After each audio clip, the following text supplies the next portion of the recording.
traditional background. You know, usually people who want to become journalists have an arts background or an English background, and I have a science background, so already I stood out.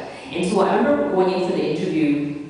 Before I went in, I had read a magazine on women's reproductive issues. So I suddenly knew all this information on reproductive technology that, you know, because I just happened to read in this magazine. So when I went into the interview, I started spouting all these facts and figures about reproductive technology. And of course, as a man interviewing, we had no clue that I had just learned this 5 minutes ago, and, you know, waiting for him. And so I said, no, we should get, you know, we need journalists with science backgrounds who can get this stuff into the media, which was already in the media, he didn't know. So I managed to scam my way into journalism school, and it was there that I blossomed, that I realized, you know, all these latent skills that I had in writing and in art, you know, had never had a chance to develop or developing in journalism school. And it was a good time to be Muslim because that was when they were looking for Muslim journalists. Back then, you know, this must have been like over 15 years ago, there were no Muslims going into this field, and the Gulf War was about to break out. And they needed people who understood the community, who understood, you know, could speak the language, who could go in and talk about our issues. So I had entered at exactly the right time. And when I graduated, I got a job at CBC, and I was working, you know, for CBC Radio at the time. And that's when another epiphany hit me, was that even though journalism was a wonderful career, there was something inside of me that I couldn't express through journalism, something more creative. And I wanted to see if I could find out what that was. So I took a summer workshop at the Ontario College of Art, and it was a 5-minute summer, you would make a 5-minute film with your class. So I took this class, and you know, what they would do is they would give you equipment, and you would go with your classmates. One would be, you know, the sound guy, one would be the camera guy. So I wrote a 5-minute comedy called Barbecue Muslims.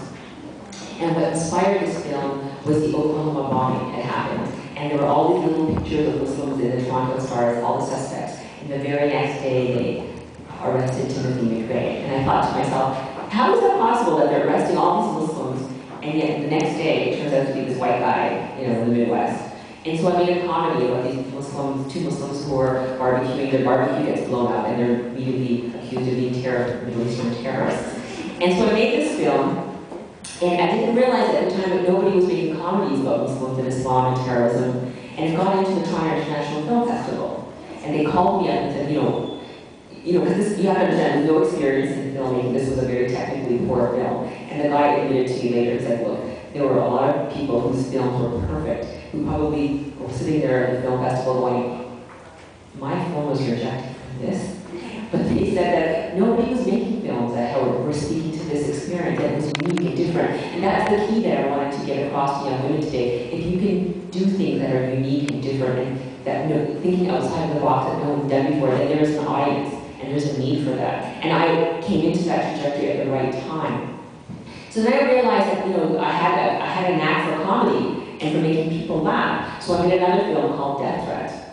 It was 20 minutes long, and that came on the heels of all the media that was, you know, Salman Rushdie, the Salman Nasreen, these writers that were getting death threats, and that's all the media was talking about, how Muslims had no tolerance, and they were always giving writers death threats. And so I wrote a comedy about a young Muslim writer who wrote a book, could not get it published, and thus she wanted to get a death threat on purpose, because that would engage the media.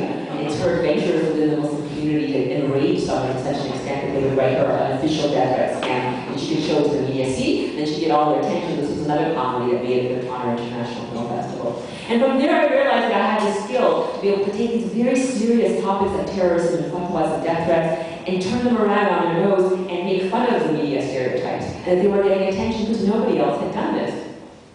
Then the National Film Board approached me to make a documentary. And at that time, you know, as a Muslim, there was this conservative element that had come into our mosque and put like a screen in front of us and said that we couldn't pray behind the menu, that's some physical barriers. And so it bothered me a lot because I realized this wasn't really part of our faith, that this sort of, you know, things that had been created out of, you know, patriarchy and a misinterpretation of Islam. So I made a documentary called Me in the Mosque. And they sent me to the Banff Television Festival in Alberta. And and I asked, you know, what do people do at this television festival? And a friend of mine said, well, actually, this festival is for people to pitch television series ideas to producers.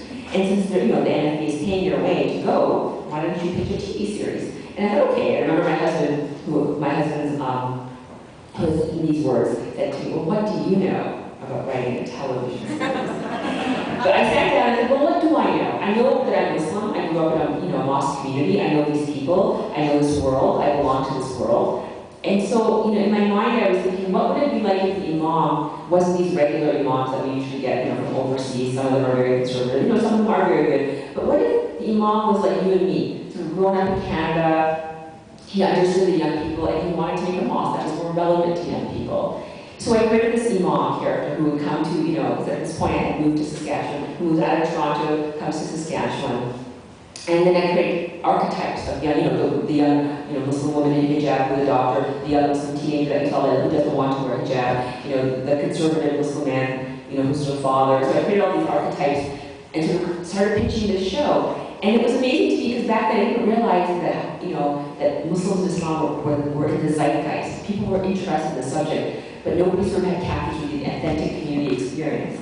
And I had sort of been developing the skills of writing, through filmmaking and comedy that they were looking for. So we immediately went into development, and about 2 years later, the show premiered to this incredible media attention. And the thing is, what people don't realize is it's very difficult in Canada to make a TV show that Canadians will watch. Because mostly Canadians watch American shows, right? American Idol, House, because we don't have the millions and millions of dollars that the Americans have to promote these shows. But because Muslims, this show, there was so much curiosity about the show because we came on the heels of the Danish cartoon controversy. The entire world was watching us. And they started generating all these articles and newspaper, articles, and CNN was after us. And so suddenly all the media attention that we couldn't buy came to us for free and got enough eyeballs watching the show, which got us the ratings, which were enough to sustain the show. And because the quality of the show was good enough, people kept watching. Season after season, and we premiered the 4th season last Monday. And so,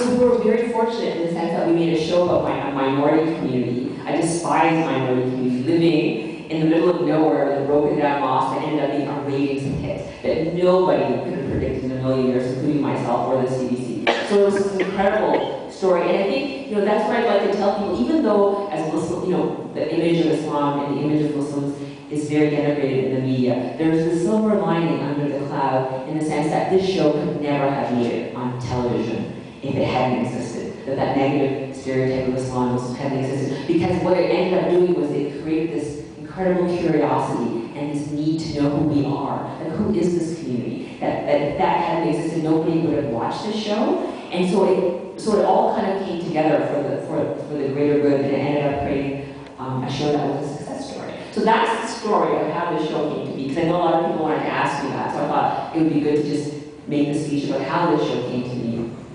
And if people are out there wondering, well, how can I be a sitcom writer? How can I, become a writer for television? Then what I would say is, abandon your studies for medical school now.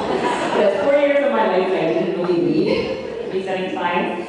And go into television. There are lots of excellent courses at Ryerson at York in television writing. And we are looking for Muslim writers that we cannot find because they don't exist.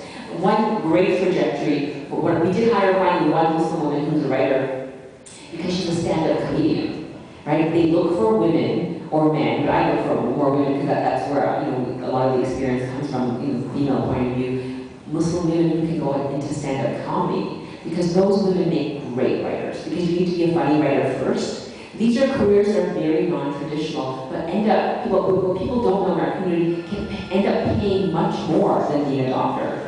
Far much more money than being, going into medical school, and far less time, right? You could graduate from high school, become a stand-up comedian, 2 or 3 years, you could get a great job as a sitcom writer in Canada or in LA. And this is for both men and women, but I encourage women. So what I'm saying is, there are so many careers out there that we aren't aware of that are just, as lucrative as medicine, if not much more so. And we're in desperate need of them. So that's my speech for today. Thank you very much.